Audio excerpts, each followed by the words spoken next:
Tonight's event is co-sponsored with the New York Society Library, where you all are, of course, but also part of the Book History Colloquium at Columbia, which is run out of the Rare Book and Manuscript Library at Columbia. I am Carla Nielsen, Curator for Literature at the RBML and Curator of that series. I want to let you all know that if you are interested in other events about the long history of books and reading, we go all the way back to the classical period, and our most recent talk was on electronic books. Feel free to let me know, and I'll add you to the Book History Colloquium reading list. Columbia also has a full program of exhibits and other talks, and I can also add you to our general mailing list. So just let me know after the talk. Our last talk in the series this spring will be on April 16th, and doctoral student in English at Columbia, Lindsay Van Tyne, will be presenting on some fold-out maps of Columbus's voyages and the early 19th century editions of Washington Irving's accounts of those voyages. So that should be a really interesting talk that might be of interest to you. And that will be at 6 p.m. In Butler Library at Columbia University. And again, let me know if you want to make sure you receive advance notice of that. I also just want to say that we are delighted to be co-sponsoring tonight's talk with the New York Society Library and to be presenting Professor Grafton. Both Professor Grafton and the New York Society Library have done so much to advance the field of book history over the past many decades.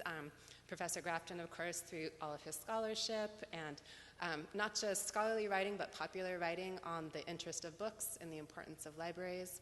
And the New York Society Library for being so open to working with both very new and seasoned book historians on things such as the readers making their mark exhibits, and also their fantastic digitization of their circulation ledgers from the late 18th centuries. That's a really amazing resource for historians of the book. So we're really thrilled to be co-sponsoring with the New York Society Library, and I will now let Aaron Schreiner introduce Professor Grafton. Hi, everyone, and welcome. Thank you all for coming. I'm honored to introduce our speaker tonight, Professor Anthony Grafton. This is a tall order indeed, but I think it's a safe place to begin by saying that the Society Library has hosted Professor Grafton, albeit with some long absences, since he was a college student. The Graftons lived here in the neighborhood, and Tony took advantage of his family's household membership and read his first 16th century book in this very building. This is just a fact that completely delights me. Since 1975, Professor Grafton has been a member of the History Department at Princeton University. Since 2000, he has been the Henry Putnam University professor. He has published numerous books on the cultural history of the Renaissance, which you can see on display over to my right, and writes regularly for the New York and the London reviews of books. He published The Footnote, A Curious History in 1997, and most recently in 2012, The Culture of Correction in Renaissance Europe. Professor Grafton is perhaps best known as a pioneer in the field of book history, and especially for his attention to the practices of scholarship and reading. Writing on Grafton in 2012, Anne Blair described his working methods this way. He paid close attention to the citation and claims of the participants themselves, rather than rely on historians' truisms, and attended to sources that often had been left aside, notably manuscript notes, collations, and marginal annotations in printed books. By showing how those sources were themselves enmeshed within their authors' intellectual, personal, and institutional circumstances, Grafton created a portrait of classical scholarship in action from the mid-15th to the mid-17th century, and generated an expansive model for an intellectual history encompassing practices in addition to ideas. As you may have noticed, the Society Library has been especially inspired by his attentions to the annotations in the margins of books. We invite you all to take a close look at the exhibition outside in the Paluzzo Family Exhibition Gallery. Readers make their mark annotated books at the New York Society Library when the talk is through. We are delighted and honored to host Professor Grafton this evening. Thanks.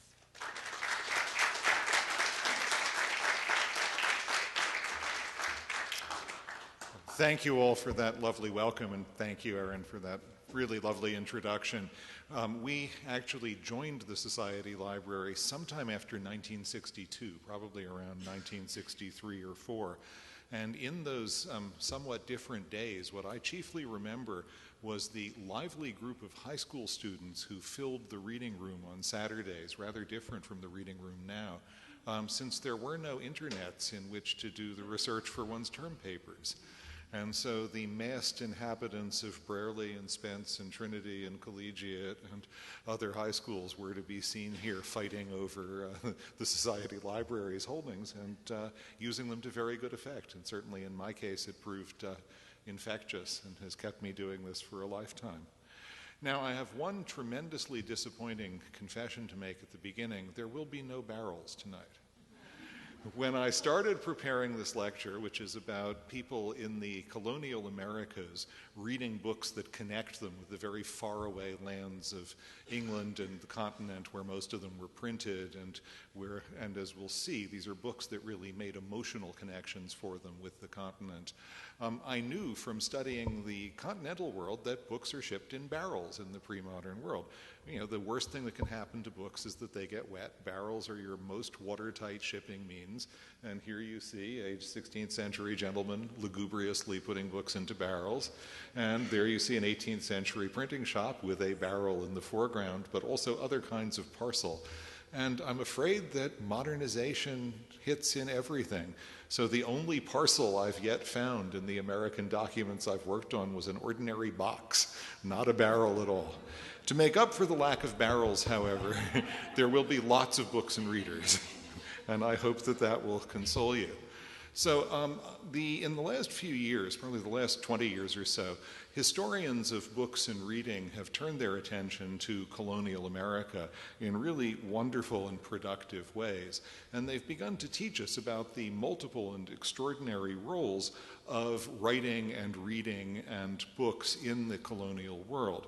Now, to begin with, the world they've exposed to us is much more fragile than the one that we probably learned about in school when we were reading Johnny Tremaine or learning about the colonial life. Catherine Grandin, for example, is a pioneering young scholar who's just published her first book, American Passage, on what it took to send a letter in the 17th century. And what it basically took for about half the year was a Native American, because the whites actually couldn't get anywhere in the snow and in the weather conditions. They didn't know how to do it. So they depended on generous Native Americans to move their messages.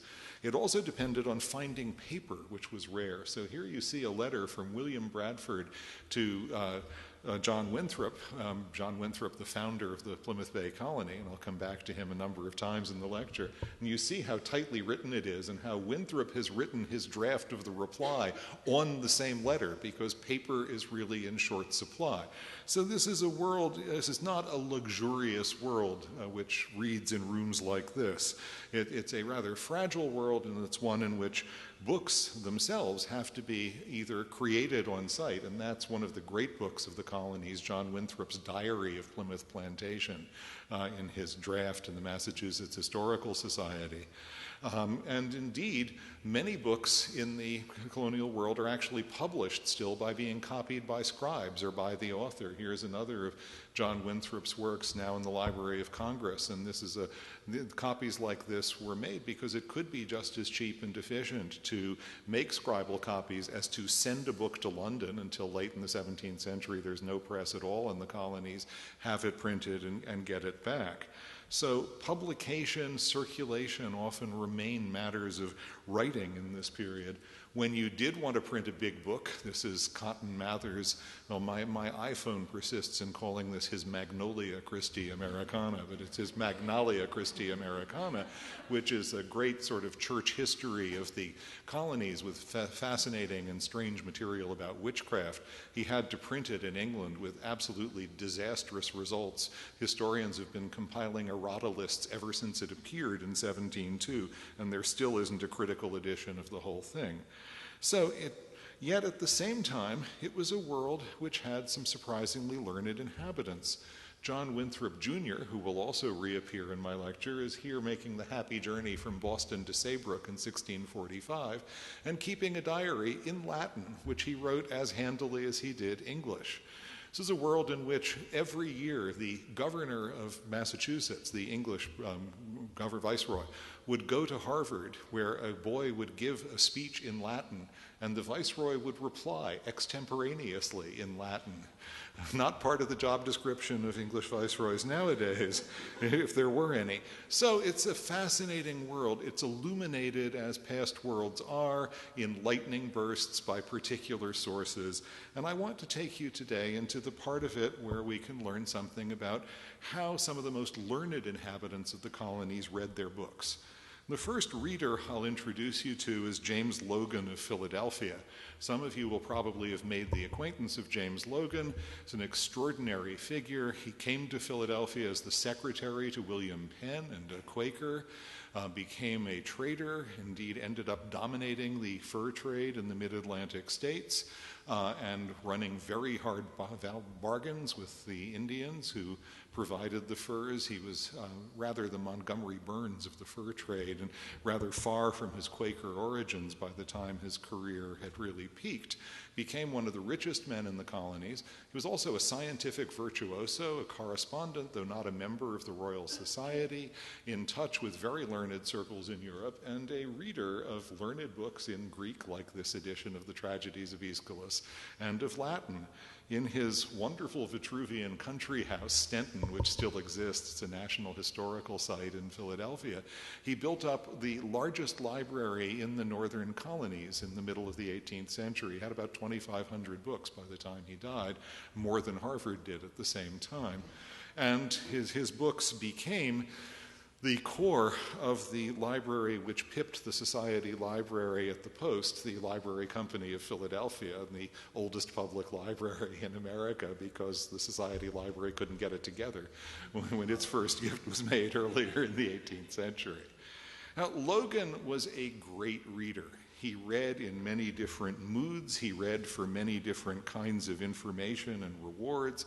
Sometimes a reading could be quite simple, just a sort of recollection of happy times past with the author, in which he pauses only briefly to puncture a little social pretension. This is his copy of Charles Hayes's treatise on fluxions, Calculus. And here he writes in 1750, "The author was a fellow student with Charles Arbuthnot, who came over to Pennsylvania about the year 1703 and died in 1719 in the University of Aberdeen. His true name was Charles Hay, but when he came to England, he enlarged himself by calling himself Charles Hayes.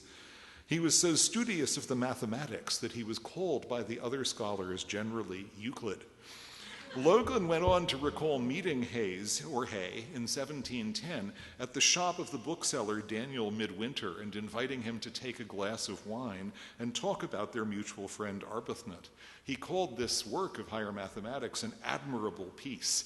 So this is a lovely crafted note, like a set of Russian dolls, a story about telling stories over a glass of wine in the bookshop of Daniel Midwinter, which we happen to know was on London Bridge, so we can actually locate it. And this gives you a sense of what this kind of learned reading meant for someone who is, as Logan was by then, an old man in what was still not all that literate a city of Philadelphia. Reading took him back to happy times on his trips back to London, when he'd been able to mingle with the learned in the places where people like Dr. Johnson and James Boswell and Samuel Richardson also went, these bookshops which entertained their customers with a glass of wine and learned conversation.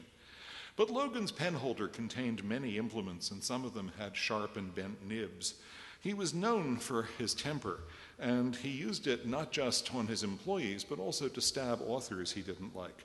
For example, Logan owned a sumptuous copy of the late Roman historian Ammianus Marcellinus, edited by a productive and influential scholar, Jacob Gronovius, whose magnificently bewigged portrait adorns the book. By the beginning of the editor's preface, Logan writes, "This is in the completely tasteless style that is characteristic of him." A few other notes appear, but one of them is even sharper in its way, not just a slap at someone who writes bad Latin, but a mordant judgment on a bad scholar. On a little slip of paper that he left in the volume, Logan wrote, "Constantinus is of course a saint, Julianus is a villain. With this sarcastic remark, he makes clear that Gronovius, in the most conventional possible way, lionized Constantine, the first Christian emperor of Rome, and, of course, debased Julian, who had went back to paganism, and indicates that his own view, like those of Edward Gibbon, who felt more or less the same way, were quite independent of these conventions. Now, it's not surprising that Logan felt able to pass verdicts like this. He didn't just read the texts, he wrote the books that showed you how to read the texts. In this case, for example, he had read the standard book on how to read history in 17th and early 18th century England, a book by the first Oxford professor of ancient history, Gregory Weir. Now, Gregory Weir's book, and I'm one of two people in this room who's read it, I can say is staggeringly dull. Not as staggeringly dull as Gregory Weir, who in his lectures would stop and say, "Won't you listen to me for half an hour at least before going on?" But Logan not only found it interesting, he read it cover to cover with pen in hand, annotating as he went.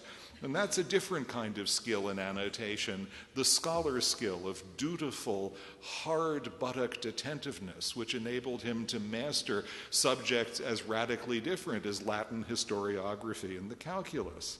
So this is a careful, prosaic reading, but there are much more exciting ones as well.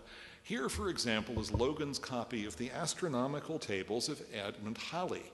Now, this is a book with a really odd history because Halley had it set in type, printed, in 1719, but it wasn't published until 1749, which gave rise to all kinds of speculation about what Halley was doing with this book. Logan, however, saw the proofs, as he recorded, at the bookshop of William Innes, this time 24 Paternoster Row near Amen Corner. And this is a little 18th century view, but it gives you a sense of where he did his shopping. And he managed to persuade the bookseller to sell him a copy of these proofs illicitly. Now, Logan was always a good one for having his cake and eating it too, so he was very pleased to get the book, but very annoyed that Innes, as he said, took a guinea off me for it, and he refused to buy anything else from him for a year or two in penalty. Now, the interest of this book is that Logan read it with a kind of passion that we haven't seen yet. This is his manuscript annotations at the end of the book. And you'll notice that Logan is a good reader in a particular technical sense that anyone else who studies the history of reading will recognize. As my own teacher, Arnaldo Momigliano, once said, a great man with good handwriting is twice a great man. And this is a great man with good handwriting. So he's a wonderful reader. He was following the new science of his time very closely. And here he is following and correcting Halley's astronomical tables. But the real point of this note is a little bit different, and here he actually records making the note as if the note is itself historically important. I wrote this, my hand weak and trembling from paralysis, on April 23rd, 1745. He's a septuagenarian. He's looking back, and what a scene this was to look back on. No wonder he wrote it up in 8 pages of Latin. On the 22nd of May, 1724, Logan took a day trip from London to Windsor with Springer, John, and Thomas Penn, all members of the William Penn family, as well as some of their relatives, and what he described as an enormous crowd of others, both nobles and ordinary people. It was a dramatic occasion, a kind of scientific counterpart to the hangings at Tyburn that brought such great crowds out in the same period. A solar eclipse was coming. 2 rival astronomers, Halley and William Whiston, had drawn up predictions about where it would reach totality. Halley had actually published a shadow map, a brilliant way of displaying technical information in an immediately comprehensible form, showing where he thought the zone of totality would be. Whiston predicted that the eclipse would not be total anywhere within easy reach of London. Halley, by contrast, included Windsor in the zone of totality, so everyone who was anyone went to Windsor. Expecting to see the sun wholly obscured, Logan reports, we returned in a state of frustration. For the heavens favored Halley, since they were covered with clouds. Still, we considered it certain that the moon did not block off all the sun's light, as Halley had predicted. And a few days later, attending a meeting of the Royal Society, Logan heard Newton himself ask Halley to discuss the eclipse, and thought Halley seemed quite happy that he could, as Logan said, conceal his error by invoking the cloud cover. Now, Logan was sure that Whiston was the better astronomer and totality hadn't been reached while he was present, even though we have no idea why he thought this, since the cloud cover made it impossible to tell. And he also wondered if Halley had delayed publishing his tables because he knew they were faulty from this and other cases. So in cases like this, annotation doesn't look like reading in any sense which is really conventional now, a private effort to decipher and come to terms with the meaning of a text. It's much more like a performance, a calculated effort to transform a book by someone else into a document that reflects the reader's life and times. Now, Logan read books of a great many kinds, though not all the books you might expect him to. He was a political philosopher, for example, and we don't have any annotated books of political philosophy in his hand. He was a lawyer, and we have no law books with annotations by him. That's quite curious. But he read science, he read political economy, he read classical scholarship, he read natural history, and he annotated all of it with these wonderful and legible annotations. And these were cataloged by a great scholar. Before there was book history, in the 1950s and 60s, there was a great librarian, Edwin Wolfe II of Philadelphia, a wonderful man, never went to college. He was from a rich Philadelphia family, and they sent him to an English boarding school where he learned Latin and Greek. But he escaped college and going to law school, which they had destined him for, but in the war, and after the war, he went to work for Rosenbach, the bookseller, and spent many years working for Rosenbach, and then moved to the then almost derelict Library Company of Philadelphia.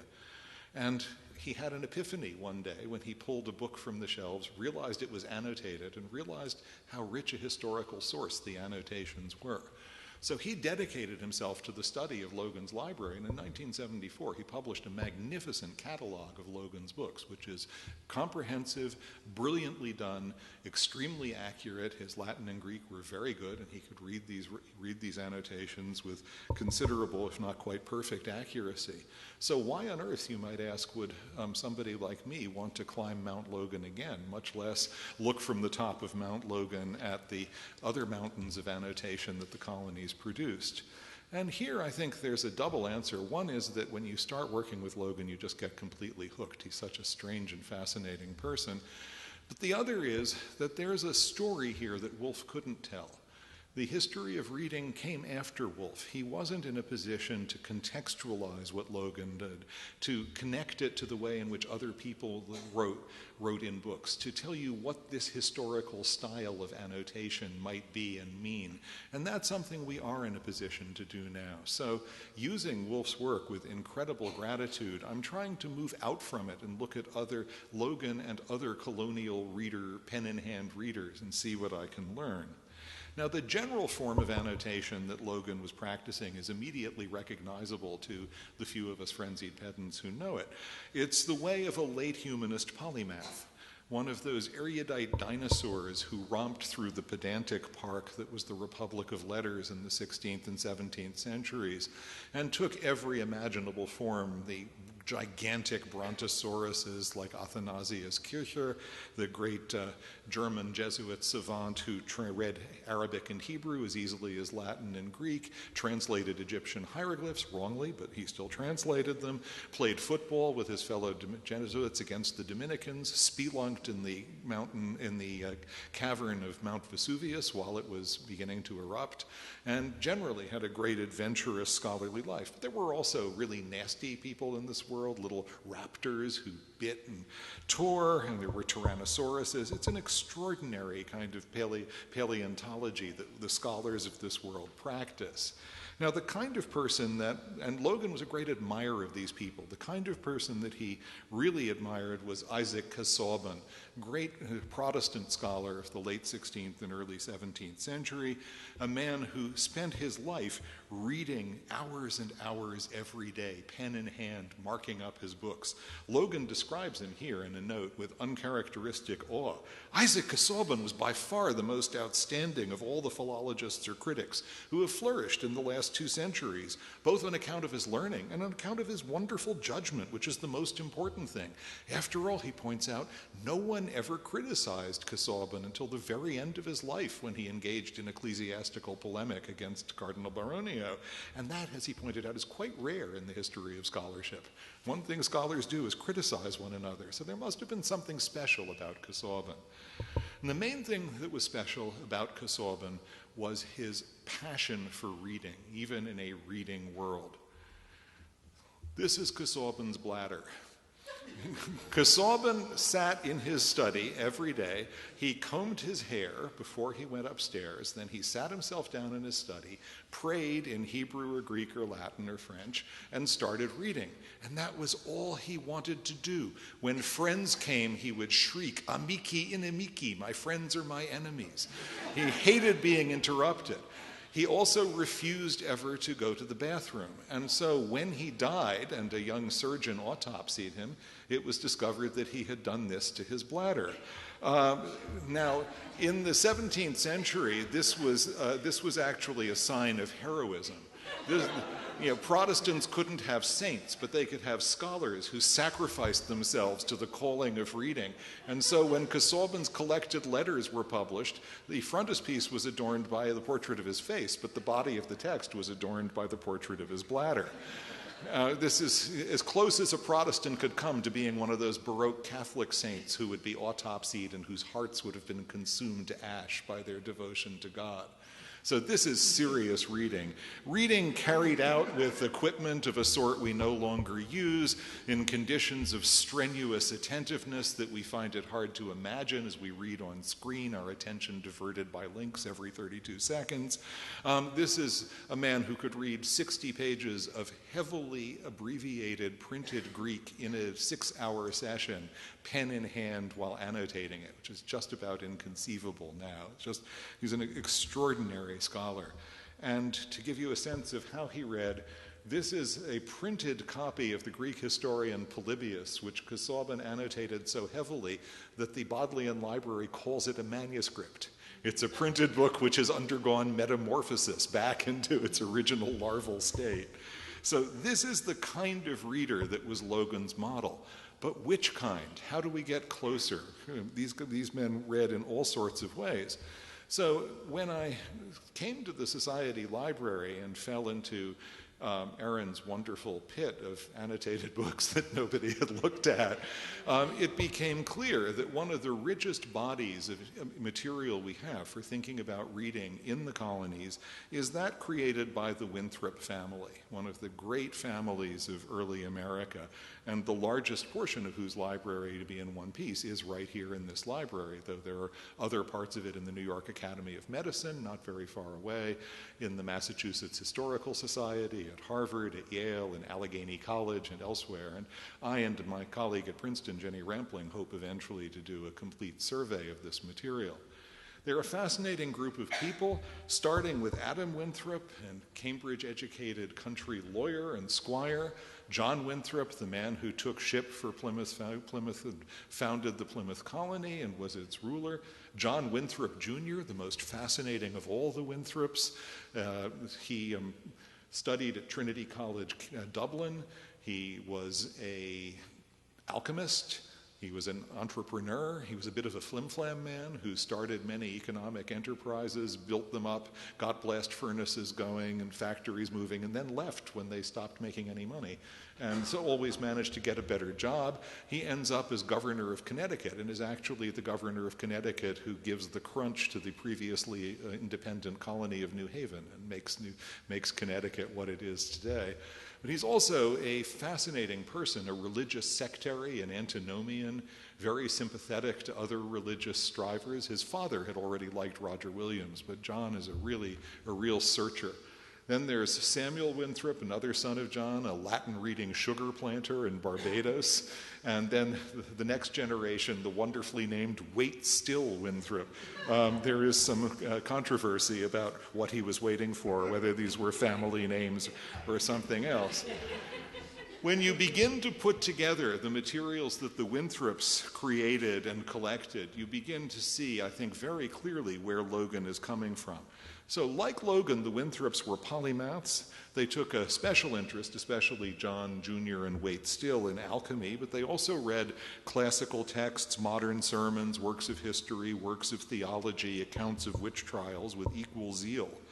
They marked their books in the neat fashion of habitual annotators, and they read some of the same extraordinarily obscure things. I was gobsmacked to find that Adam Winthrop had read and translated some of the work of Olympia Fulvia Morata, as a 16th century Italian reformer, never terribly widely known, one of the most important of the women reformers of the 16th century, and even more so to find that the Winthrops owned a copy of her book as well. That Logan owned a copy of her book as well. Really quite not the sort of thing that you'd expect to find as a common interest. They read often, both of them, Logan and the Winthrops, for very practical reasons. Here Logan is reading Henry Cornelius Agricola's great book on mining because he's got a mining investment. It's not going very well, so naturally he goes to a 1540 Latin book to see how he can improve it. And here you see John Winthrop Jr. using one of his many alchemical works to record a ciphered recipe, which crowdsourcing deciphered very rapidly. The point is that many of these books are really business books, and you can't ever tell which ones are for business and which ones are for pleasure a priori. You have to see what they actually do to them. Their ways of reading are strikingly similar. Logan took a special interest in the previous owners of his books, and he liked to recall how he had obtained them. For example, he used his copy of an astronomical treatise by a French savant, Ismaël Bouillot, to record how he'd obtained not just that book, but the first big lot of books that he'd bought in the New World on the Wissahickon stream. And here he says in Latin, of course, this book belonged to Johann Jakob Zimmermann, the famous German astronomer, who died in Holland around 1691 while preparing, or rather setting out on his journey to Pennsylvania. But his family, together with his companions, one of whom became so dear to me that I served as his pallbearer, continued on their way to this province and settled in Germantown. There, in the year 1708, I bought it with a few other books, J. Logan.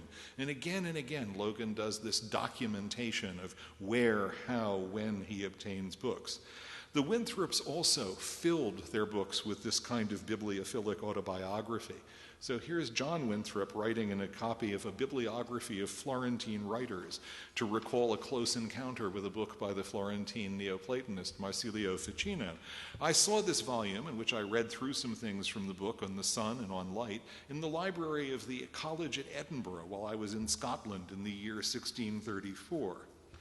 Logan owned a good many books that had belonged to quite distinguished previous owners. So this is his copy of the Roman astrological poem of Manilius, and you'll notice that on the top is the two words tanquam explorator, as a spy. That's Ben Jonson's motto, so this is Ben Jonson's copy. Here is a copy of the Greek writing of Xenophon that belonged to Philemon Holland, who was a very distinguished English translator in the great Elizabethan age of translation. And this is one of the rare points where I think Wolfe actually went wrong. Wolfe basically thought that Logan bought books like a vacuum cleaner and simply hoovered up some of these association copies. In fact, I think that association copies mattered greatly to these people, that this was one of the ways in which buying a book and getting it to the Americas could build a kind of mental and emotional connection to a wider world of scholarship and thought. And I'll give you my favorite example. This is a copy of the ancient astronomer Ptolemy that belonged to John Logan, in a 1538 edition of his work in Greek. It was given to him by a friend in Hamburg, the great classical bibliographer Johann Fabricius, in 1722. Fabricius sent him 8 books, very rare ones from his own library, and Logan was so grateful that he repaid him with an Indian-dressed buffalo skin, certainly worth more than any given 8 books, a really tremendous gift. And what he liked about this book, we know from his correspondence, was not its physical form. He actually says the paper is very mean and it must not have cost very much. What he loved about it was that it was a book that bore layers of notes in it, and that those layers of notes put it in a particular world.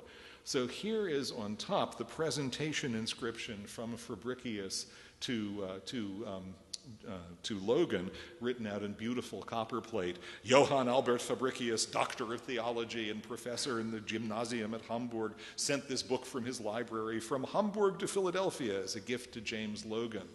One of the very rare mistakes that Wolff made was to think that that was part of the same note. It actually isn't. It's Logan going on in Latin to record his receipt of the book and to say what's especially good about this is that it contains the annotations of Johann Friedrich Gronovius. And then he lays out information for future readers about how to know whose notes are which are Gronovius, which are Fabricius, which are Logan. So the book becomes a record of kind of generations of scholarly effort. And that, I think, gives one a sense of just how fascinated he is. He even tries to tell you whose underlining is whose. Now, there was every reason to be interested in books that actually had interesting provenances. For one thing, they were worth more than books that weren't. Here is one of John Winthrop's books. It's actually in the display case outside, so you can see it in reality afterwards. And under those notes in a beautiful 16th century handwriting, Winthrop writes, "The above is written in the name on the top of the frontispiece in the book, and the writing in the middle of the frontispiece, and the several notes in the margins through the whole book were all written by that famous philosopher and chemist John Dee." This is Queen Elizabeth's astrologer, the man who set the date for Elizabeth's coronation by astrological reckoning. "I have divers books that were his, wherein he hath written his name, and many notes, for which they are worthily the more esteemed. John Winthrop, 1640. So association copies were simply more valuable. They were more precious. They had various kinds of value in this world. So here is a book of Logan's in which he simply records that it was sold to him by a friend who had had it from the son of the friend who owned it and annotated it. So it's a book that he has as a kind of memento of this dead friend. Here we have a book that belonged to Adam Winthrop, which is now in the Princeton University Library. It's our one Winthrop book. And it's a I love it. It's a real wonderful association copy. It belonged to Adam, the founder of the dynasty. He apparently wrote in it, "This shall be given to Vincent." We don't know who Vincent was, but Adam gave Vincent a lot of his books. So Vincent was a collector of association books. And then Thomas Shepard, who had the book still later, didn't eliminate any of this material, so he was clearly interested. And somebody else writes this wonderful thing, "Lege, lege, aliquid hierebit," read, something will stick. Which could be the motto of all teachers, I guess. And in the back, paste down, you can actually see sort of dueling owners writing little verses in the book. So the top one says, the drop carves out the stone, not by force, but just because lots of drops fall. So a man becomes wise, not by force, but by reading a lot. And then somebody else writes, "The voice you hear to perishes, but the written letter remains." So sort of one axiom after another, they're personalizing the book, and each later owner finds it the more valuable as there are the more layers of personalization. I think my particular favorite in the Society Library's Winthrop books is this, a book of Basil Valentine that belonged to the famous philosopher and naturalist Cornel Drebbel, who usually carried it with him in his pocket, and after his death was given to me by his son-in-law. This gives you a sense. Cornelius Drebbel, to those who haven't met him, was a Dutch engineer who built perpetual motion machines, organs that played pneumatically, and a submarine in which he took people from Tower Bridge to Greenwich and back underwater. He had some means for replacing oxygen. We don't actually know what. He's quite an impressive fellow. So you'd want to have an association book of his. Another favorite, this one from the New York Academy of Medicine, is a book that belonged to Edward Howes, and there you see, Book of Edward Howes and His Friends. Edward Howes was a mathematician and antinomian in London who sent John Winthrop Jr. many of his books, and when John made it to London, they went and explored occult circles together. And he modestly says, "This book is the fountain of eternal philosophy and wisdom." Just what you'd want to know. So here you have a page that's been tipped in with a note signed by the author of the book. And it's actually not from this copy, it's from some other copy. And here a note from John Winthrop saying that he had found a book by the author on sale in The Hague and cut out that page and kept it and put it in his own copy. Now, all of this together, I think, gives you a rich sense of the way in which books were historic objects, layered and sedimented with experience and meaning. And the way in which when you were sitting in Connecticut and your blast furnace didn't work, at least you could take a book down and think, oh, it was such fun in The Hague cutting that page out of that book. Now, Logan and Winthrop have some very particular common practices, and I'll just mention one kind which is particularly unfamiliar now. They were obsessive biobibliographers.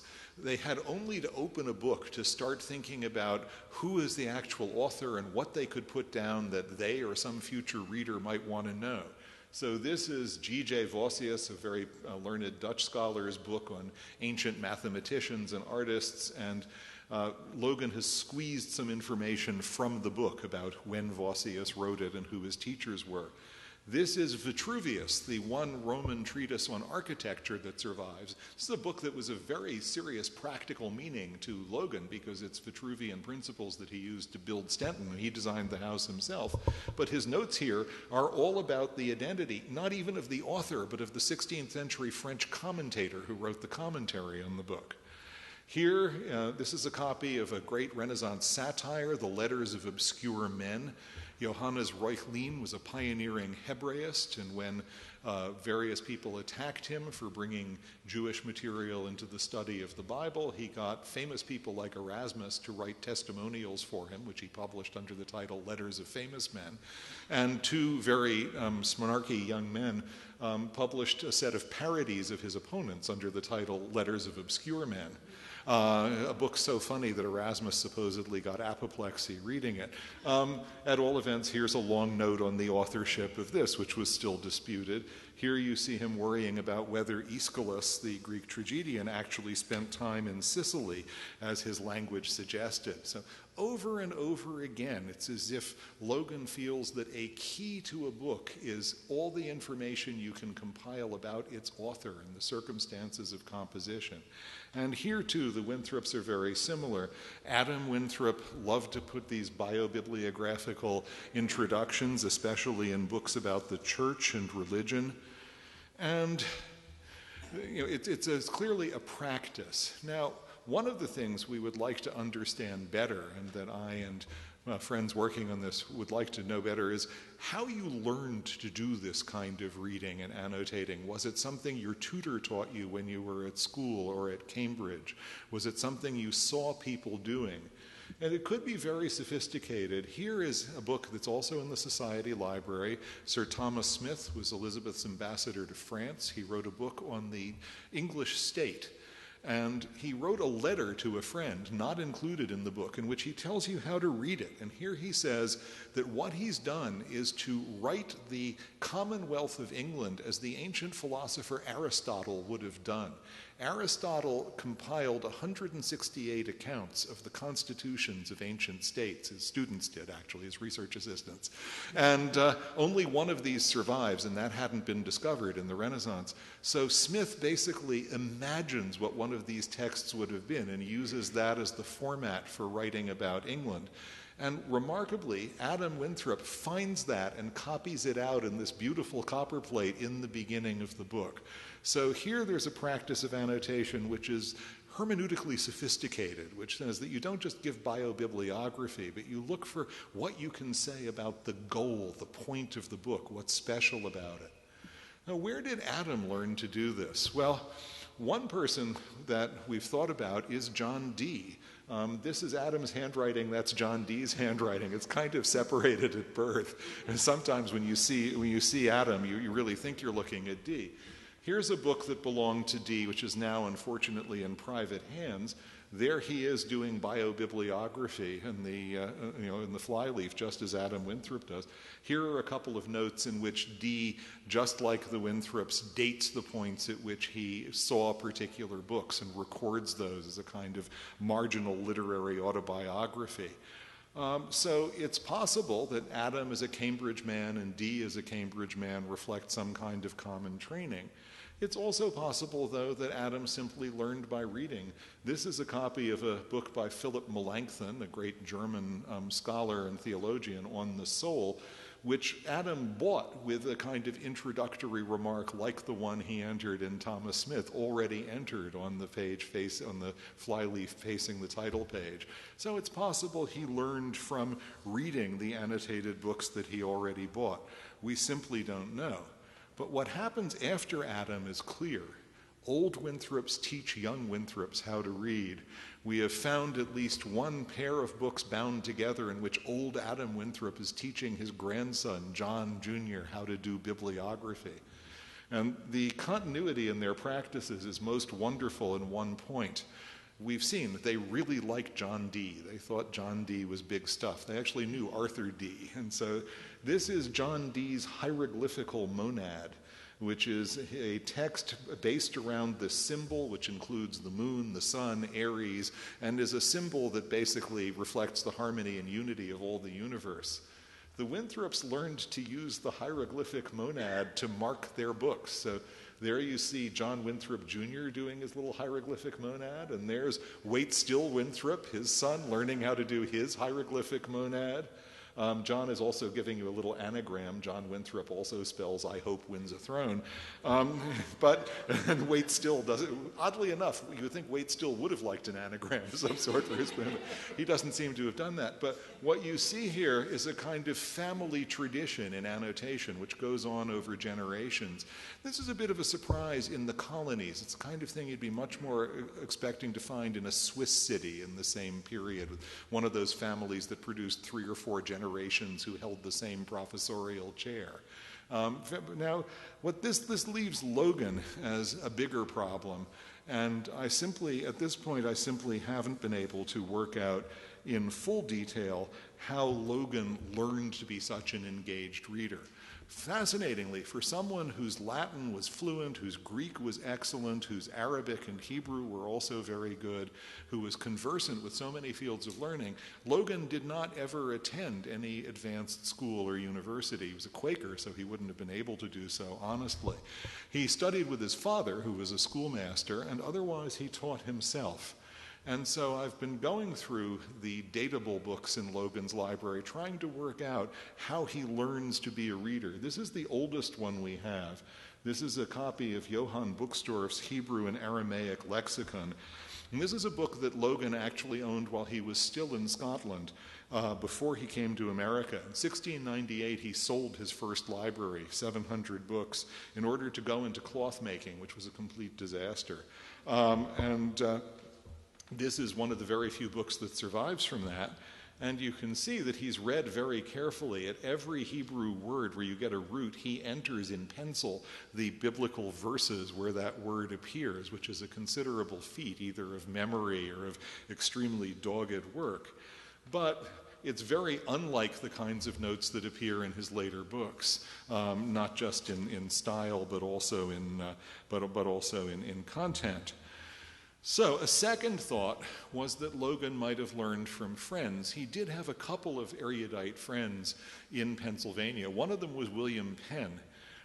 Logan, who knew Latin, of course, extremely well. Another was a wonderful gentleman called Francis Daniel Pastorius, a very learned German Quaker who founded Germantown. Was a notary, a lawyer, a teacher, and many other things, and who was a real product of that world of European learning that Logan longed for all his life. Pastorius went to a German gymnasium, a secondary school, where you could only speak Latin because the headmaster was Hungarian and didn't speak any German. So Latin was the only language he had in common with his students. And Pastorius annotated his books, some of which survive in the Library Company of Philadelphia, very fully. But the annotation just doesn't look like Logan. It's kind of Baroque in its form, in the way that it plays with and wreaths the spaces in the text. It's also sometimes witty, as here, where he, in reading a chapter about codes and ciphers, he gives you the language of flowers and leaves. And sometimes it's actually comic, as here, where he makes a little humanist pun. This is a description of a work on political philosophy, which tells you that in the imperial court in Speyer is a very important center of litigation. And he says, yes, many cases breathe here. They spirant, but they never expire. They never actually get settled. That's not much of a joke. Humanists weren't that funny, but it's not. I have yet to find anything like that in Logan's books. It's just this kind of playing with the text. Here, this is a little bit more like Logan, where Pastorius, encountering a nasty discussion of Quakers, cuts it out and says, all of this is false. Now that's a little more like Logan, but I don't think you needed to read another person's annotations actually to work that out. So my second theory, which is much more like what I suggested at the end about Adam Winthrop, is that Logan really, as he went to those European shops and bought annotated books, as he met these parties of settlers who had interesting books, read them not just for their printed content, but for their notes, and learned from the notes to make the kind of notes he wanted to. This is that copy of Guyot that he bought on the Wissahickon, from the copy that had belonged to the astronomer Zimmermann. Zimmermann had used the first few blank pages as the space in which to make very detailed technical recomputations of some of the astronomical parameters in the book. Well, Logan did exactly the same with his copy of the first edition of Newton's Mathematical Principles of Natural Philosophy. And if you just look, there's something so similar about the way in which these things are laid out on the first blanks. It's hard for me not to think that he found a kind of license in Zimmermann to do this kind of writing of himself technically into Newton's book. Now, this is an extraordinarily interesting book. This is the first copy of Newton to reach the American colonies. And it seems almost certain to me that Logan actually got this from Zimmermann's bequest as he got the Guyot, because he bought it, he tells us, in 1708. He doesn't tell us anything else about it, but that's when he was buying astronomical books. And if we look closely at this, we get a little further hint of learning to read. Here this book is annotated by Zimmermann to tell you how to read Newton while not making more effort than you have to. And, to read Newton is a big effort anyhow. So here, Zimmermann tells us, after you've got this far reading Newton's System of the World to here, you can skip down and read the planetary system. You'll be able to understand the planetary system. You don't need the rest. And if you look down there, you'll see that that Logan has verified this. And so I think that Logan is following Zimmermann through the book, learning that marking a book like Hansel and Gretel with little stones or crumbs is one of the ways in which you can annotate a really complicated and difficult book. One of the most beautiful books that Logan owned is this 1594 Arabic Euclid from the Medici Press in Rome, which he annotated in his own beautiful Arabic handwriting. But he didn't just annotate it, he used it and he actually made a translation of the preface from Arabic into Latin, which he drafts parts of in the margins of the book itself, the hard phrases he's working out. Now, his copy of Philemon Holland's Xenophon, which Philemon Holland used to publish his own translation, had the same kind of use of the margin to work out the hard passages in a running translation. So once again, I think we find him not just owning this book, but actually using it, reading it, taking it as a model. So one of the things I'm hoping to do, if I can reassemble enough of these stories, is to tell the story of Logan as a reader and tell the stories of the Winthrops as readers and really work out in depth and detail how each of them does their learning to read, and what the differences as well as similarities are between Logan, the autodidact, and the Winthrops, who belong to an intergenerational community of readers, which includes women of some. We don't yet have a book annotated by a Winthrop woman, but there's a wonderful letter from Anna Winthrop to Adam in which she's going on in the usual Elizabethan lady way. Oh, I miss you so much, my lord. It's so terrible that you're not here. And suddenly she moves into French to thank him for having her French Bible bound. And it's just really nice. So we were really very eager to see if we can get any more evidence about that side of the story. What we are learning, what we have learned, and I think this isn't really as yet part of the common sense about books and readers in colonial America, is how much really erudite reading was going on from a very early time, how varied and how fascinating the kinds of books are. One of the things I haven't mentioned at all is illustration, but out in the show there's a wonderful little drawing of London Bridge by John Winthrop Jr., which I recommend to you. These are my favorite drawings from a book that was in the colonies. This is from one of the books that was in the Sharp collection, the original collection destined to be the core of this library, and 149 books from which are actually here. This particular one got away and is at the General Theological Seminary downtown. As you see, it has these quite wonderful doodles by a student who was both bored and talented early in the 16th century. And here shows you a German Landsknecht or soldier consulting a learned man, a doctor or a lawyer. And here has these quite wonderful devils with faces around their bottoms who are doing I'm not sure quite what. So if we ever could get a really full sense of the sort of stock of books that was available to a Winthrop, a Logan, a Mather, and that's what I'm hoping to do, I think we'll have a sense of this strange, primitive, fragile colonial world as also being a province of a very cosmopolitan, European, Latin-reading, Newton-deciphering world.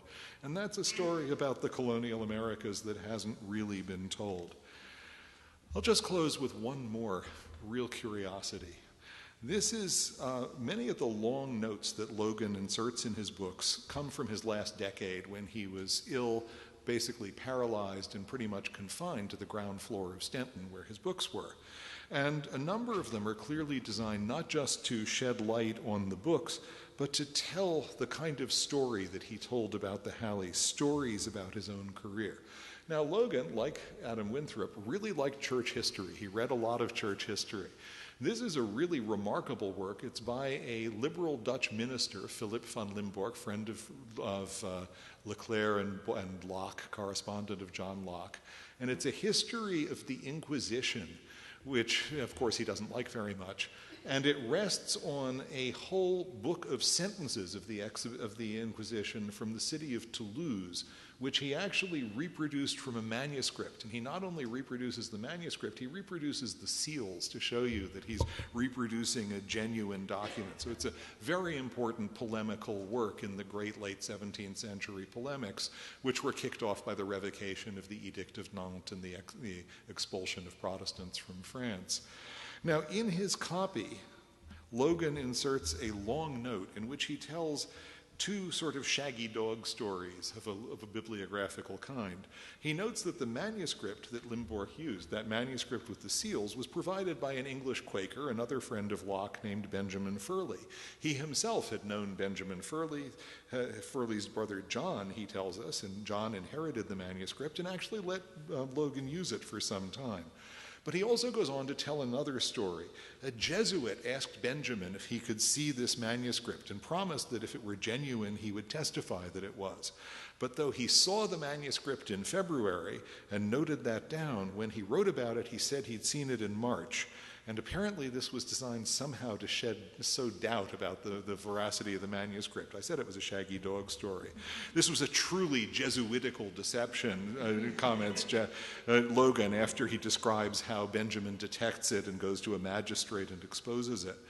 Now, this is a strange kind of a story, and it's a story that clearly matters to Logan because, unlike most marginalia, it's done in two versions. He wrote a draft, then he corrected the draft, then he copied the corrected draft into the book, but he left the corrected original draft, which is somewhat different from the final one, in the book. And at this point, one begins to wonder what he's actually doing. Is he really annotating at all? Or is he in the mid-18th century era of biographical obsession, which also produced Boswell's Life of Johnson and many other works of a new kind of intimate detail about individuals and their lives, turning the marginal note into a kind of autobiography of a scale and detail that had never been seen before, writing his autobiography in Latin marginal notes? Is this even possible? Well, I don't have any other explanation for this and other notes like it. At all events, it seems to me that we have in this story a different early America, an early America which hasn't been brought to light before. And it's an early America inhabited by some of the most important, wealthy, powerful, influential, original people in early America. Logan and the Winthrops are dominant figures in their society. So to see them with their books is to see them doing something that evidently matters to them, that's perhaps sometimes a pastime, but not always a pastime. It's to get a look at an America which really doesn't look like the many other early Americas historians have given us. And I think it perhaps explains why Logan could hope that Edwin Wolfe II would materialize 200 years later to catalog his marginal notes and bring other people to them, and that I hope will justify a considerable further investment in hunting down, collecting, transcribing. The Winthrops did not have as good handwriting after Adam as James Logan, and understanding this extraordinary record. Thank you so much.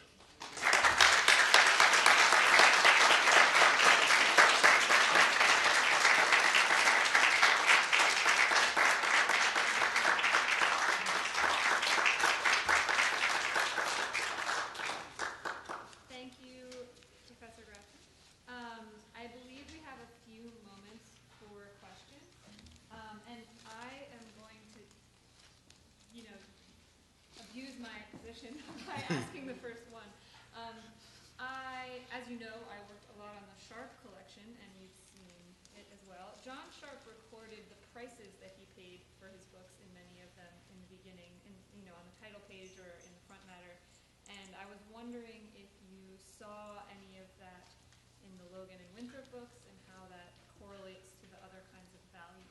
They're very interested. Logan's really interested in prices. The Winthrops, not so much. We did find one book which recorded that the first owner had paid X and had paid 15 shillings and the second owner only 12. Apparently in that case, the first owner's notes were considered to be something that took value away. Logan kept an enormous correspondence with his book dealers in London, which is happily in the Pennsylvania Historical Society, which happens to be next door to the Library Company of Philadelphia, so you can run back and forth. And he was a very hard bargainer. He was a great buyer, but always furious with his booksellers, as many great collectors have been. And it is clear that he wanted real value for his money and that he took great pride in getting the better of a bookseller. So yeah, the financial value is a big part of this. And I'm sure that's what Winthrop meant as well when he talks about his books of D, that these are esteemed, but they're also just really more valuable. Thanks. There's a hand over there. Yes, I'm wondering if you've seen in Marcilio just a general love of learning, or are there particular intellectual or philosophical questions that you're interested in that tell you something you were interested about that? In Logan's case, we see that what interests me about him most is he's passionate about very contemporary things. So he's following the great debate that Newton started about the chronology of the ancient world. There's a recent excellent book on this by Jed Buchwald and Matti Feingold.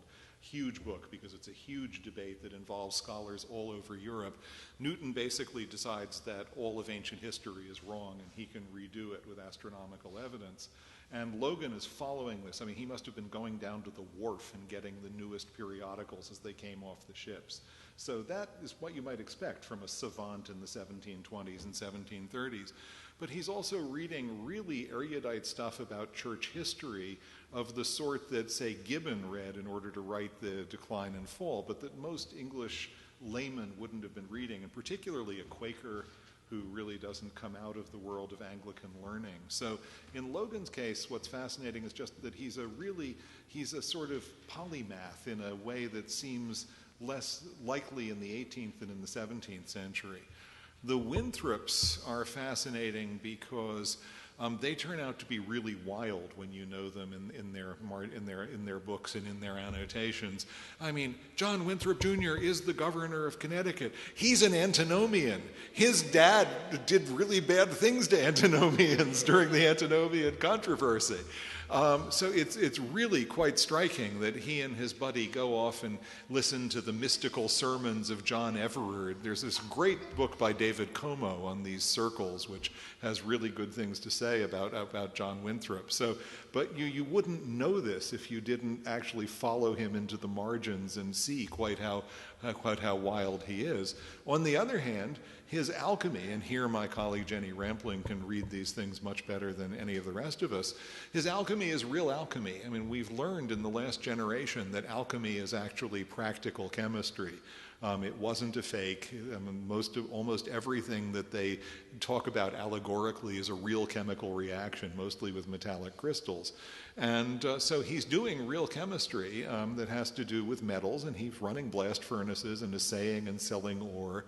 So there's a way in which he also shows you how alchemy is a very practical, still 18th century discipline. So yeah, you do really learn a lot about not just about the people, which I focused on tonight, but about the map of the arts and sciences in the 18th century world. Sir. Did these people write the notes for themselves, or they expected somebody will read them, or to write practically the book with their notes? I think they expected to be read. I think that they saw these as historical deposits. James Logan saw himself as a major historical figure who's leaving a library, and he actually left, the library was left in central Philadelphia as the Bibliotheca Loganiana before it moved into the library company. I think he expected that he would be read and that these notes would be found, and people would say, wow, look at this amazing life that this man we knew as a merchant and a trader was actually leading. The Winthrops, it's harder to say because it seems to me they're more writing for each other. Their handwriting is not designed to be deciphered by anybody else after Adam. It's as if they're all disobeying the grandfather who had good handwriting. They're more businesslike, but even there, it's clear that by the 19th century, when the family breaks up the library and puts it in these permanent repositories, the family had a sense that these are significant historical documents. Yeah? In your own book, The Culture of Correction, you show how manuscripts were corrected before they were printed and how other errors came in during that whole process. As you look at the marginalia that is correcting things in these authors, can you see where they are finding their sources that justify what they think are corrections to the errors in the books they're actually marking? Yeah, Logan is a real marker of errors, and not just errors, every kind of error. And partly, and one of the things that you did if you were a proper reader in the 17th century was you started with the errata list, and you entered all of the errata, you corrected them all before you actually read the book. I mean, that's what a serious person would do. And the longer the errata list, the more carefully you would do this. So Logan does that. But he's also comparing, so he'll compare one edition of an ancient text with another edition and pull what he thinks are better readings. He'll make conjectures that he thinks are better grammar or better syntax. And when it's a question of math, he was an extremely proficient mathematician, so he'll often recompute things and find mistakes in Newton's or Halley's computations. So it's a very powerful process of correction, and odd for such a private one, because most of it is not, it's really, this is just serious reading for him. When you read, you look for the mistakes in order to know what you can trust. Yeah. Aaron taught a wonderful course here on reading patterns in colonial America, and I was surprised to learn about the literacy of women. Is there marginalia about women? We haven't yet found marginalia in this erudite world, but it's going to be there. Bill Sherman, who's a friend of ours and a wonderful historian of printing, looked at every early book in the Huntington Library, which is many thousands, in one long crazy summer. And he was just looking to see which ones had been annotated. In the 18th and 19th centuries, annotations were not liked by collectors and librarians, and the books were often chemically washed to get rid of them. And he estimated that something like 40% of these books had been seriously annotated. So reading with pen, and many of them vernacular books, recipe books, prayer books, Bibles, many of them owned by women, even if the marginalia were illegible. These are English marginalia, but I'm sure the colonies are no different. You know, to be a good Protestant, you had to be literate. You had to be able to read your Bible. You had to be able to read your prayer book. You had to be able to pray and confess your sins. And that held for women as well as for men as a really absolute and powerful command. So I suspect the literacy rates were, and if you read the things they're arguing about in the 17th century, there are female antinomians as well as male antinomians, and, they get interrogated, and their knowledge of theology is really striking and rich and thorough, and they come up with wonderful and strange principles. So I'm just waiting to find my first colonial learned female annotator. I'm sure she's out there somewhere. Yeah.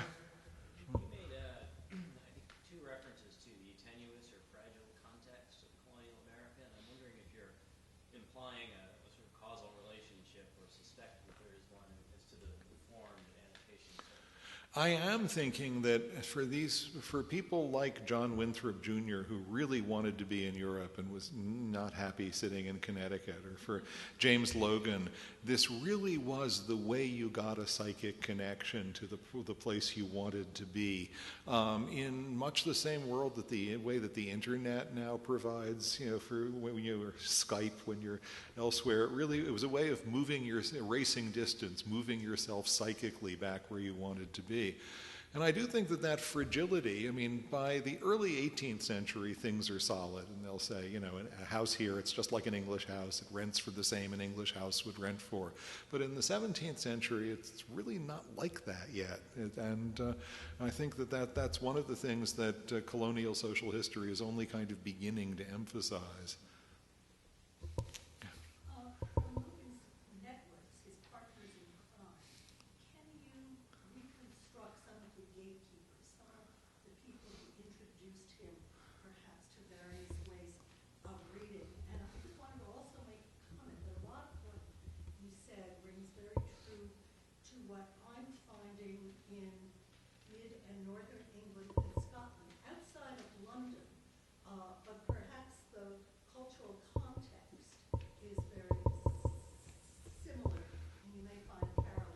That makes a great deal of sense. I think one of the things that you have in colonial America is there's nowhere particular to go if you want to natter about the latest erudite publications.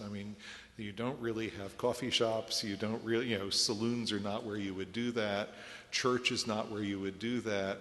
And I think the way you did it was by reading. You did it in a fairly solitary way and maybe communicated by letter with other people who shared those interests. As far as Logan, he really seems to keep his life of book commerce and his life of commerce pretty separate, except when he sends Fabricius the buffalo robe.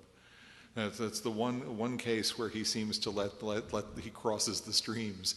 Otherwise, it's as if the two things are somehow separate, even though some of the reading is clearly done to pursue particular economic opportunities, or particular ways of exploiting minerals or other things. But I have a lot of correspondence yet to read. The Pennsylvania Historical Society is very rich.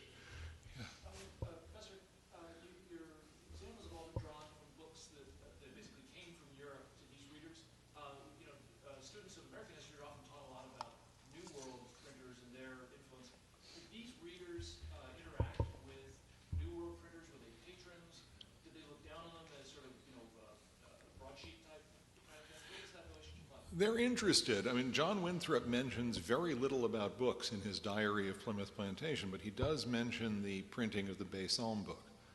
So clearly it was exciting to him that there was a press and that it was printing something that would be useful. But they really see these guys.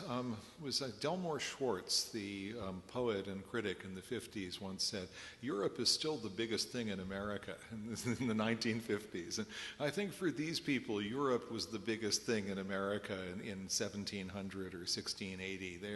They really don't think the homegrown knowledge is very deep. And actually, one way in which they contrast, interestingly, with another group is the Spanish in New Spain and in the Andes were very convinced that there was tremendous local knowledge, botanical knowledge, mineralogical knowledge, historical knowledge, encoded in the languages of the natives, and their codices they'd mostly destroyed or taken away. But they did think that serious study of the languages would really tell them things. In New England, they study the languages to evangelize, but they don't study them. And this is one thing which I have yet to find in any of these people, is that sense of, we study these languages in order to read our way to the extent we can into this new world. And that really is quite striking, and does suggest that they're a little bit in a kind of old world bubble intellectually. Yes. Williams does read the language of the Indians in that same way, but Sofana in the 1680s has a library of 4,000 books.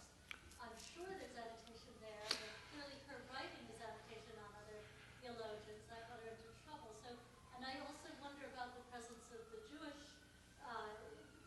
Jews in Spain who would have been her immediate predecessors, and where that tradition of marginalia probably entered into the way in which commentators in the Catholic Church were working. Well, that's a big story, but again, it doesn't really hit these people. I think the people who are aware of that are the Mathers, and I haven't yet begun to open the 1,400 books of the Mathers in the Massachusetts Historical Society, or the ones at Harvard, Boston Public Law. I suspect that there's a lot of material there. Sor Juana was actually reading Athanasius Kircher and imagining herself as Isis, the Egyptian goddess, as whom he had described in Christian terms. And she's an incredibly sophisticated reader. But she comes out of a different kind of monastic culture for which there are counterparts in England, but I haven't yet found them in America. People like Lady Conway in England who are reading everything. But that's again a different world for which I haven't yet found. But I'm sure it's there. I can't believe that these Winthrops weren't communicating across gender as well as across generation. Yeah. I noticed that there are at least a couple of examples that you gave. One about Hebrew, another about Arabic. And I noticed actually the Arabic was well written. I wonder, do we have a phenomenon like Christian Hebrews here in America during this period? And what about Arabic? Very little Arabic, but Hebrew, sure. You couldn't be a minister without studying Hebrew. So all the boys at Harvard studied Hebrew. Yale, when Yale opened, they taught Hebrew. So yeah, Hebrew would have been enough. Hebrew to read the Bible would have been part of the basic curriculum. Sorry? Not being a real Hebraist. There's a good book. But there's a good book by Shalom Goldman on the study of Hebrew in the colonies, which shows that it really gets going. There's a lot of elementary study, but the kind of serious study European Christians were doing comes a bit later. I think we have time for one more question. I have one. Oh, great. So is there, like now, really a movement to preserve marginalia? I was really appalled that they sold out Enola Gallion's library at Lincoln Center with all the marginalia.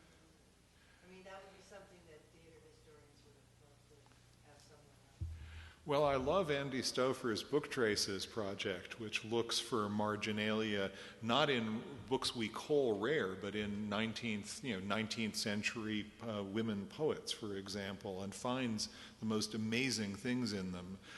So I think we've become a lot more conscious of copy-specific knowledge of all kinds. That started with the analytical bibliography that told you that hand-pressed books are one-off and each one is probably different from the rest. The question is what we're going to do about it. Because in fact, the sheer quantity of material is so enormous that mapping it, cataloging it, storing it, accessing it all pose huge problems. And particularly as more and more libraries are taking their main stock of older books and sticking them somewhere off campus where they're pretty inaccessible, including my own, because we buy 5 miles of new books every year, and the new books come into the library, and there isn't room to keep the old ones. So I think the situation is a very precarious one. We're much more conscious that a badly bound 19th century book in buckram may turn out to have some extraordinary human historical document in it, in terms a diary written in the margins of Felicia Hemans, for example. There are a lot of those. And yet at the same time, those books are becoming harder to access than they would have been 50 years ago. There was a recent post on U.S. intellectual history, which is a really good blog, by someone saying, you can buy all the books you need to be an intellectual historian of 20th century America at library sales for about 25 cents each. There's, all of these wonderful books that the libraries are deaccessioning. I didn't know quite how to feel about that. But I do think that libraries are more aware of this. Princeton was a relatively poor library. Princeton, it's hard to remember this now, had no money until about 1900 when Woodrow Wilson invented the funding drive, which we have since exported to the rest of the academic world with such success. And so our library was poorer than Yale's or Harvard's, and that had one nice result, which was that a lot of times they got annotated copies because that was the cheapest copy going. The University of Illinois, which bought very heavily in incunabula down into the 50s, has lots and lots of annotated incunabula where the Huntington and the Library of Congress have beautiful, clean ones. And actually the one in Illinois is a lot more interesting, and it cost half as much. So if Krauss had some sort of ugly one that somebody had scrawled all over, he would sell it to Urbana. Now that seems much more interesting than the beautiful ones. So yeah, this has changed. I once had a book dealer tell me I had earned him tens of thousands of dollars by raising the value of annotated books. Again, I wasn't sure how I felt about that. And we are building these fascinating mosaics out of them. My own feeling is that they really work best when they're in a context. As Stofers are in a context of a hugely diffused kind of reading, or in the case of someone like Logan, where you've got correspondence and his own publications and the books, and you can make a three-dimensional story out of it. That for me is the richest. But I do worry about how we'll ever figure out a way of even cataloging annotated books. How do you catalog annotated books well enough that people will actually find them off the digital searches? I don't think there's as yet much agreement about what that takes or how to do it. So, it's an interesting but not a altogether promising moment. On the other hand, we do have this. It does appear that annotations are infectious. Generations of younger scholars seem to have caught this passion, and so in that sense at least, I think the study will go on. As we used to say in the 60s, you end, the movement doesn't end, you end.